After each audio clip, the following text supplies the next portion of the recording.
এই জার্নি লাগে আমরা কতটুকু প্রিপেয়ার্ড আছি যে কোনো মৌতে ও সেলফ রিয়েলাইজেশন যদি আমারে আপনারা দেয় তাহলে মৌতটা কি জানাজাটা কি দাফন হাফনটা কি আপনি আমি ফায়দা পাইব।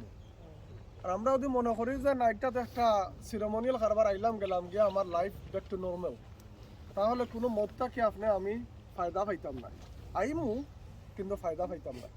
ফায়দা পাইমু তখনও যখন আমরা রিফ্লেক্ট করবো, চিন্তা করবো, এবং চিন্তা করার সাথে সাথে আপনার আমার বিহেভিয়ারাল চেঞ্জ হইব, আমার আচরণের চেঞ্জ হইব, আমার আমলের পরিবর্তন হইব। আমি গতকালকে জেলা আসলাম, আজকে আমার আরো সুন্দর হইব, কালকে তাকে আরো বেশি সুন্দর হইব।